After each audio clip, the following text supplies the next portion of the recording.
ज्येष्ठ अनुनायक गंपह विक्रमाराची विश्वविद्यालये उपकुलपति आचार्य नियंगොඩ धर्मकीर्ति श्री संघरक्षित नम කියන්නට අවසරයි විජිත සිරි අභිධාන නායක මාහිමිපාණන් වහන්සේ වරප්‍රමුඛ පූජනීය වන්දනීය මහා සංඝරත්නයන් අවසරයි මේ අවස්ථාවට සහභාගී වී සිටින සදහවත් කාරුණික පින්වතුනි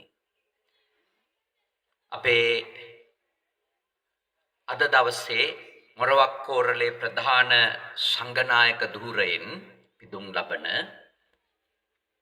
ගොමිල ශ්‍රී නාගබෝධි විහාරය ඇහලකන්ද විහාරස්ථානය ඇතුළු විහාරයන්හි ආධිපත්‍ය හොබවන ඒ වගේම අපේ ගමට අපේ පළාතට මේ සම්බුද්ධ ශාසනයට මාහැඟි මෙහෙවරක් සිද්ධ කරපු සිද්ධ කරන අතිපූජනීය අපේ තලපත් කන්දේ ආනන්ද නායක මාහිමිපාණන් වහන්සේගේ අක්තපත්‍ර ප්‍රදානෝත්සවයේ පිළිගැනීම සහ අරමුණු පැහැදිලි කිරීම සිද්ධ කර දෙන්නට කියලා උන්වහන්සේ මගෙන් ඉල්ලීමක් කරා. මම උන්වහන්සේගේ ශිෂ්‍යයෙක් නෙමෙයි, ශිෂ්‍ය පුත්‍රයන් වහන්සේලා ඉන්නවා. ඒ සියලු දෙනා වහන්සේ වෙනුවෙන් තමයි මේ කටයුත්ත මට බාර කළේ. ඒකට හේතුව ස්වාමින් වහන්සේ මගේ පිය පාර්ශවයේ සමීපතම ඥාතියෙක් සියා වෙන්නේ. ළඟම ඥාතිත්වය නිසාත් අපි කුඩා කාලේ අපි පැවිදි භූමියටපත් වෙන්න විශාල බලපෑමක් වුණු හේතුව තමයි ගොමිල පන්සල. එවකට වැඩ සිටි අපේ පුඤ්ඤසාර ලොකු හමුදුරුවෝ. ඒ වගේම අපේ ආනන්ද මාහිමිපාණන් වහන්සේ. උන්වහන්සේලගේ ශාසනික ජීවිතය ඒ අවතුම් පැවතුම් දැකලා තමයි මටත් පුද්ගලිකව මහාන වෙන්නට ආස හිතුනේ. ඒක විශේෂයි අපේ විහාරේ නේත්‍රා තැබීමේ මංගල්‍ය වෙනුවෙන් සිද්ධ කරපුනේ ඒ මහා පින්කම් මාලා. ඒ තමයි මට පුද්ගලික අවුරුදු 10 දී විතර මේ ශාසනයට ඇතුල් වෙන්න ඕන කියන හැඟීම ඒ කැමැත්ත උපදවපු හේතුව. ඉතින් උන්වහන්සේ අපිට ගුරුවරයෙක් මට ඥාතිවරයෙක් විතරක් නෙමෙයි ආධ්‍යාත්මිකව බොහෝම සමීප උතුම් සායනහන්සේ නමක්. ඉතින් උන්වහන්සේ වෙනුවෙන් මේ මොරවක්කෝරළේ ප්‍රධාන සංඝනායක ධූරය ශේෂයෙන්ම මල්වතු මහා විහාරයෙන් පිරිනමල දැන් බොහෝ කාලයක් වෙනවා. මම හිතන්නේ අවුරුදු 15 12 අවුරුදු 12ක් වෙනවා. හැබැයි අපේ නායක හමුදුරුවෝ මේ තානාන්තරයට අදාළ කරන උත්සව වෙනත් මෙවැනි කටයුතු සිද්ධ කරන්නට කිසිසේත්ම කැමැත්තක් දැක්ුවේ නැහැ. මමත් වරින් වර මතක් කරා හමු වෙන වෙලාවල් වල ඔය නායක උත්සවය අපි සිද්ධ කරමු නේද කියලා. නමුත් උන්වහන්සේ හැම වෙලාවකම මතක් කරේ එය අවශ්‍ය නැහැ. ඒකට උනන්දු වීමෙන් තේරුමක් නැහැ කියලා. හැබැයි මේ ගමේ සතර පේරුවේ දායකයෝ නේද? විහාරස්ථාන දෙකේම දායකයෝ මේ කටයුත්ත සඳහා උන්වහන්සේව බලෙන්ම පොළඹවා ගත්තා කිව්වොතින් ස්වාමීනි නිවැරදි. මොකද හේතුව උන්වහන්සේ මේ තනතුරු මෙවැනි ධූරයන් ආභරණයක් කොටගෙන නෙමෙයි ගමට පළාතට තමන් වහන්සේගේ ශාසනයට මෙහෙවර සිද්ධ කරා. නමුත් දායකයෝ බොහොම උනන්දු වෙලා අදට අවුරුදු 80යි නායක හමුදුරුවන්ට 80ට පාතබන වෙලාවේ මේ නායක ධූරයේ සම්බන්ධ අක්තපත්‍ර ප්‍රදානයේ සම්බන්ධ උත්සව සභාව මහා ඉහළින් සිද්ධ කරන්නට සියලු කටයුතු සූදානම් කරලා තියෙනවා. අද අපේ ගම හරි පින්වන්තයි. හේතුව මේ ගමට වැඩමවා වදාළ අද පරම පූජනීය මල්වතු මහවිහාර පාර්ශවයේ ජ්‍යෙෂ්ඨ අනුනායක අපේ නියංගොඩ විජිතසිරි අනුනායක මාහිමිපාණන් වහන්සේ මේ ශාසනයේ මට මුණ ගැහුණු සත්පුරුෂම නායක ස්වාමීන් වහන්සේලා. මගේ පන්සල ආරම්භ කරපු වෙලාවේ අතුරුගිරි ආරණිකේතනේ මම උන්වහන්සේ වැඩම කරවා ගත්තේ. මොකද උන්වහන්සේ පුදුමාකාර සත්පුරුෂ ගති තියෙන පුදුමාකාර තරුණ සහ කුඩා හිමිවරුන්ට හදවතින්ම ආශිර්වාද කරන සහ මඟ පෙන්වන මහා උත්තමයාණන් වහන්සේ නමක්. උන්වහන්සේ බොහෝ කාර්යයන් තිබුණත් හෙට නිලමෙතුමා තෝරන දවසනේ. දලදා හාමුදුරුවන්ගේ ගිහි බාරකරු තෝරන දවසේ හිතන්ට අනුනායක හාමුදුරු කොච්චර කාර්යබහුලද කියලා.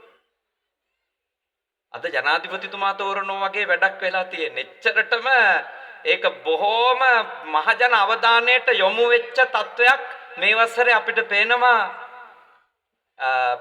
දේවඩ නිලමෙතුමා පත් කිරීමේ අවස්ථාව.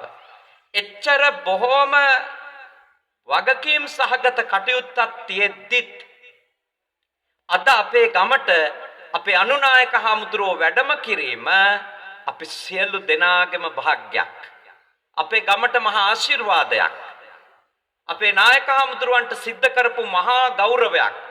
අපේ පළාත්වාසී ප්‍රාදේශීය නායක ස්වාමීන් වහන්සේලට අනුනායක ස්වාමීන් වහන්සේලට අපේ විහාරාධිපති නාහිමිවරු ඇතුළු මේ මහා සංඝරත්නයට අපේ විජිතසිරි අනුනායක මාහිමිපාණන් වහන්සේගේ වැඩම වීම මහා ආශිර්වාදයක්.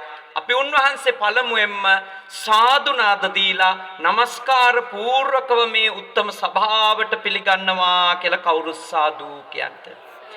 ඊට අමතරව මේ අවස්ථාවට වැඩම කර වැඩ සිටිනවා ශ්‍යාමෝපල්ලි වංශික ශ්‍රී ලංකා වනවාස නිකායේ අනුනායක නම කියන්නට අවසරයි අතිපූජනීය සපුතන්ත්‍රිකම්දේ සුමංගල අනුනායක මාහිමිපාණන් වහන්සේ.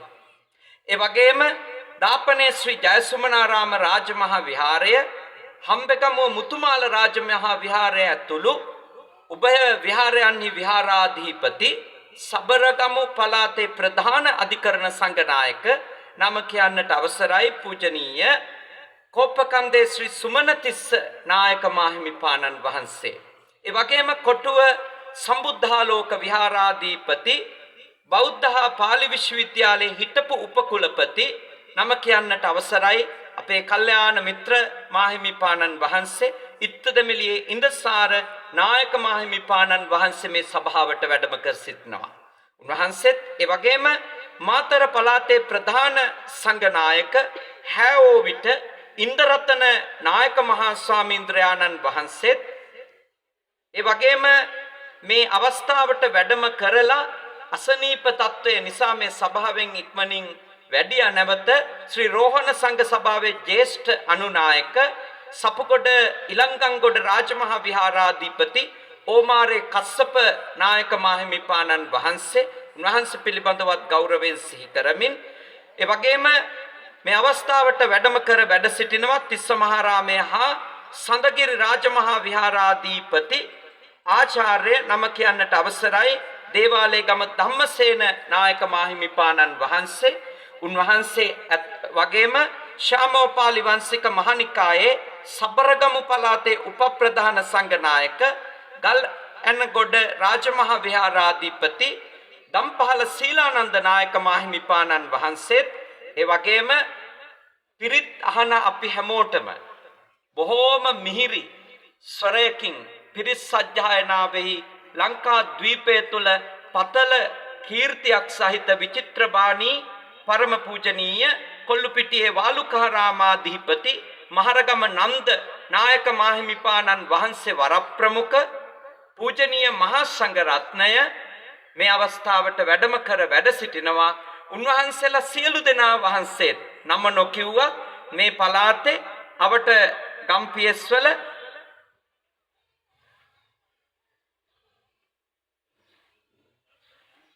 ඒ වගේම මේ අවස්ථාවට වැඩමවා වදාළ සියලුම ප්‍රාදේශීය නායක මාහිමිපාණන් වහන්සේලා මහා සංඝ රත්නය සියලු දෙනා වහන්සේම පාදාභි වන්දනයෙන් යුක්තව පිළිගන්නවා කියලා අපි කවුරුත් නැවත සාදු කියමු පින්වතුනි.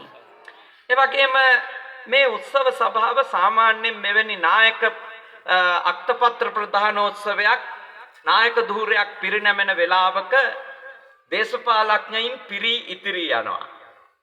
නමුත් අපේ නායක හමුදුරෝ දායක සභාවත් මේ උත්සව සභාව කිසිදු පක්ෂයක් නියෝජනය කරන දේශපාලනික නියෝජිතයින්ගේ මැදිහත් වීමකින් තොරව පොදුවේ බෞද්ධ උපාසක උපාසිකාවන් මුල් කරලා සිද්ධ කරන්නට ඕනෑ කියලා කල්පනා කළා. ඒක ලොකු තීරණයක් නේද? ලොකු තීරණයක්. ඒක බලගත් තීරණයක්. සාමාන්‍යයෙන් අපිට හිතෙනවා සභාවක වටිනකම එන්ට එහෙම දේශපාලන තන්ත්‍රයේ නියෝජනය කරන ඇත්තෝ විශේෂයෙන් ගෙන්නා ගන්නට ඕනෑමයි කියලා. නමුත් අපේ නායක හමුදුරෝ දායක සභාවත් එක්ක ඒකමතයකට ආවා අපි පොදුවේ ඕනෑම කෙනෙකුට එන්ට ඉඩ අවස්ථාව සලස්සලා මෙය වෙනස් විදියකට සිද්ධ කරමු කියලා. ඒ අනුව අද මේ අවස්ථාවට සහභාගී වෙනවා ප්‍රධාන ආරාධිත සම්භාවනීය අමුත්තන් ලෙස ශ්‍රේෂ්ඨාධිකරණ විනිසුරු ජනාධිපති නීතිඥ යසන්ත කෝඩ්ඩාගොඩ මැතිතුමන්. එතුමන් ගැන තමයි අපේ නායක හඳුරු මට මුලින්ම කිව්වේ එතුමන්ට තමයි මම මේ වැඩේට ආරාධනා කරේ කියලා. මොකද උන්වහන්සේට බොහෝම ආදරය කරන අපේ පළාතේ සියලුම මහා සංඝයාට බොහෝම ආදරය ගෞරවය දක්වන බෞද්ධ ජනාධිපති නීතිඥතුමෙක් ලෙස එතුමන් මේ අවස්ථාවට සහභාගී වෙනවා.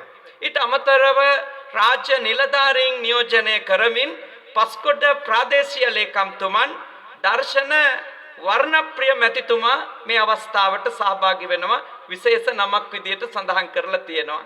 ඊට අමතරව හිටපු කතානායකතුමා එතුමා මේ කටයුත්ත ආරංචි වෙලා බොහොම කැමැත්තෙන් එතුමා විශ්‍රාමිකව ඉන්නේ. එතුමා මේ අවස්ථාවට සහභාගී වෙලා තිබෙනවා. එතුමන් ඇතුළු මේ සභාවේ සම්භාවනීය ඔබ හැමදෙනාම මේ ගමේ අපේ නායක හඳුරන්ට යටත් පිරිසෙන් අවුරුදු 60කට වැඩි කාලයක් නේ ස්වාමීනි 60කට වැඩි කාලයක් දම්පැන් දීපුනේ දායක පිරිස තමයි අපේ සම්භාවනීය අමුත්තු සියලු දෙනාම. චෛත්‍ය හදපු අපේ උදයානන්ද මහත්තයා ඇතුළු ඒ ඇත්තොත් ඇවිල්ලා ඉන්නවා කොළඹ පළාතේ.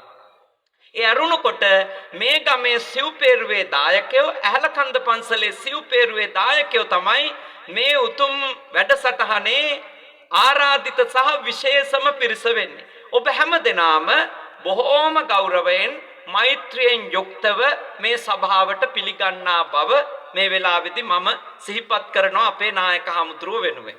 නංගන් එහෙම මොකක් හරි අමතක වීමක් සිද්ධ වුණා නම් අපේ නායක ස්වාමින් වහන්සේලා සහ අපේ ගිහි පින්වත් පිරිස ඒ පිළිබඳව අපට සමාව භජනය කරන ලෙස ඉල්ලා සිටිනවා.